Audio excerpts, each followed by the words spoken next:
Hey everybody, welcome back to the channel. Welcome back to some more Shadowverse Worlds Beyond. We've got spoilers galore, still waiting for the English site to catch up a little bit, so we've got the rough translations here, and checked on some of my favorite content creators and who were able to get a hold of some of the cards and take a look. We've got Portalcraft. We're going to be looking at our first Portalcraft card. Very interested to see how much more powerful and just really consistent that deck may get in this second set. And with 77 cards, it'll be interesting to see, that's probably about half of what I would have expected for kind of like a big sort of set release or expansion. So I imagine this will kind of feel like set 1.5 in a lot of ways.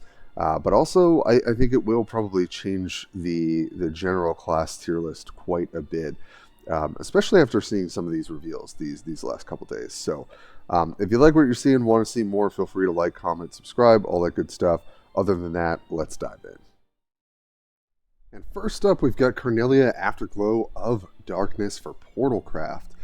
2 for a 2/2. Fanfare, add a Gear of Remembrance to your hand. So like a lot of the followers that we've seen so far, whether it's like a dying trigger or come into play trigger. And then evolve, select an artifact follower in your hand, give it ward, and the following effect can't be destroyed by effects. But in parentheses it says can be destroyed by damage from effects. So I don't know if it means, so it's not aura, so it can be targeted.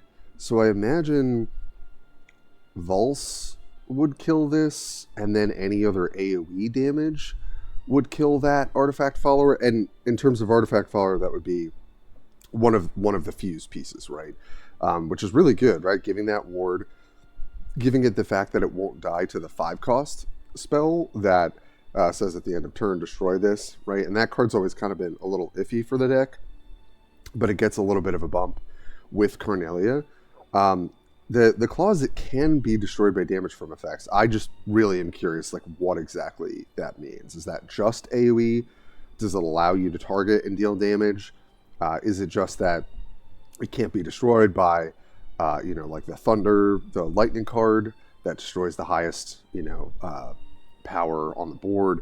That would be my guess. I think this is allowing for potentially aggro decks, potentially sweepers to interact with this favorably, but anything that is like more targeted removal, not based on damage, would have a hard time. Feels like a great utility piece. They already have great followers that are always like 2-for-1s, 3-for-1s, and their ability to just really keep your hand healthy, keep the board there so that you're fighting for board presence, and then working your way towards that Megazord at the end of the game.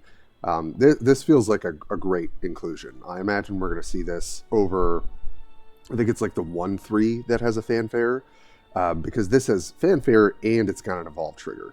So I think this is like a strict upgrade for that slot in the deck. So our first Portalcraft card, I think, delivering pretty well. I'll be very interested to see what else is to come for Portalcraft in the reveals for the rest of the week.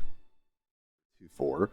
Fanfare, summon 3 random differently named followers from your deck that cost 3 or less. She has ward herself. Super evolve, give all other allied followers on the field +0, +2, and aura. So yeah, 3 drops. There's like the 2/2 that draws an amulet or reduces an amulet. There's a couple. I'd have to look at the 3 drops. This feels like a little bit underwhelming. Obviously it builds a board on 7, which is pretty cool.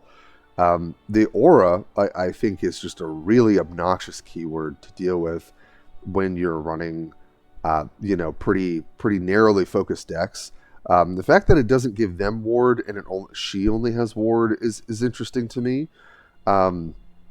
Maybe this fits well into the Havencraft kind of ward deck that benefits from ward followers dying and gets more card advantage through pumping out a bunch of ward bodies, which we saw with Wilbert from the earlier reveals. So on its face, I'm not terribly excited about this, but I'd really have to, with cards like this, and I've seen cards like this in almost every card game, you want to kind of know, like, specifically what are those 3 cost followers that are in your deck, and what are sort of the chances, right? What's the likelihood that you're going to hit those with this card in a particular order?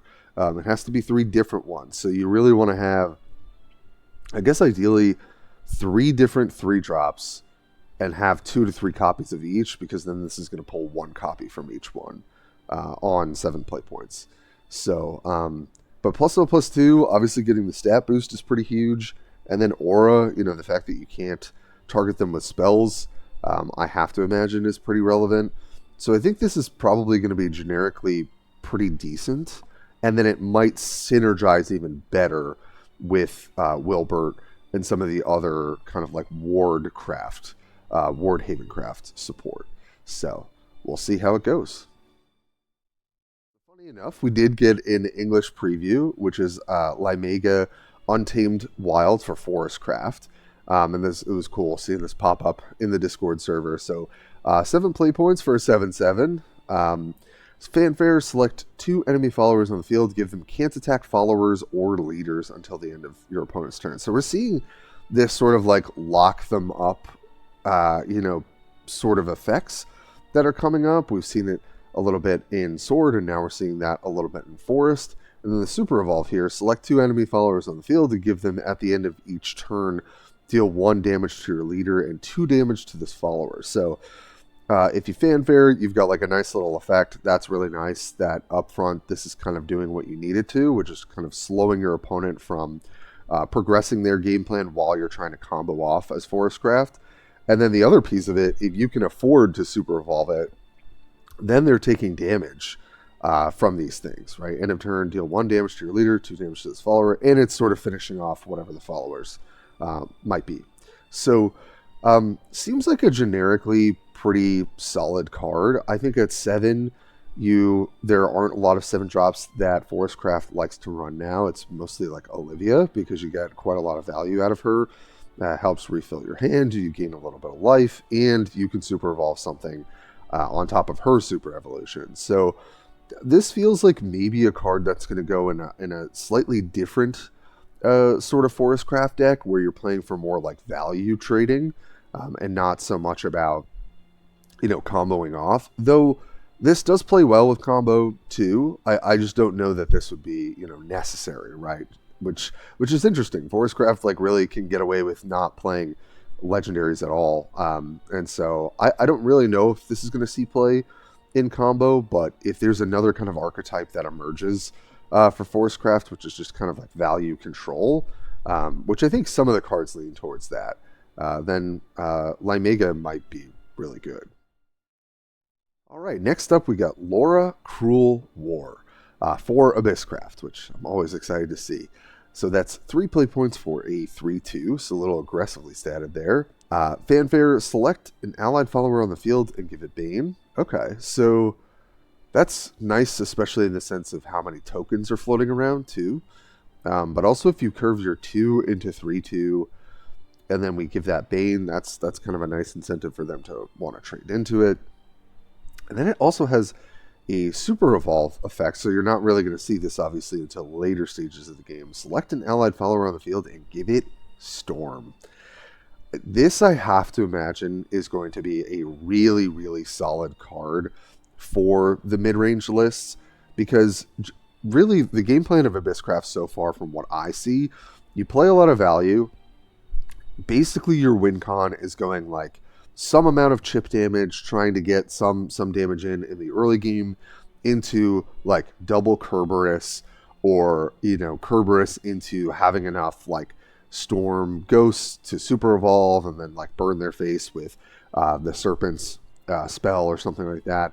This fits in so nicely, right? Because in the early game, you can give something Bane that can maybe keep pushing damage, and then it's going to have to be traded on.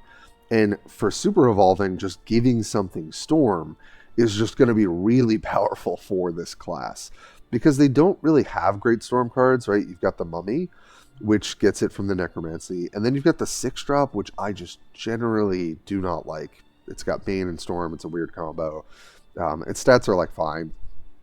So the fact that you could, maybe live the dream and storm something really big, or just in a, double spell, like double follower turn, play your follower, play this, super evolve this, give that storm, kill something, deal 1 damage, storm in. Feels like a really nice, synergy and sort of overall cohesion. What the Abysscraft game plan is in the more competitive builds that I've seen.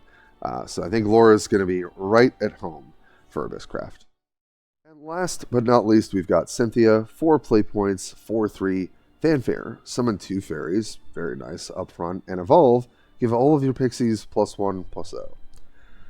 I feel like this card is going to be pretty solid for the deck. I mean, a lot of people are only running one of the 2-drop that pumps things. This is, obviously upgraded at 4 cost. It's going to be a strictly bigger body, but it also summons fairies up front, right? I think this card's going to see play. It just seems like a really nice upgrade. The fact that you're getting those 2 fairies, it synergizes, right? When you've got different stuff in your hand that cares about fairies, you're getting that upfront ability to potentially clear multiple things if you want to evolve this follower and give them +1/+0. Yeah, I mean, Cynthia seems like a nice utility card. Seems like a solid gold card for the Forestcraft decks. So, so far, a lot of the Forestcraft cards I've seen have been pretty good. The legendary we looked at today, I'm not so sure on, but everything else is looking really nice for that class. So I feel like we're all going to have to worry about Forestcraft in this next set, but we will see. All right, everybody, that's what I've got for you today in the day 3 reveals for Infinity Evolved. We've finally seen some Portalcraft, one Portalcraft card, and a few other heavy hitters, I think. Forestcraft still gaining some steam. Abysscraft getting a really nice value 3-drop that also has value in the late game. Plays really well with them. We've got some more Havencraft stuff we're seeing for like the ward decks, the sort of like go wide stuff. So there's a lot more to come with the 77 cards, but we've definitely seen some really interesting stuff so far. So keep sticking with the channel if you want to see more. Thank you for always sticking with me. And as always, I will catch you guys next time.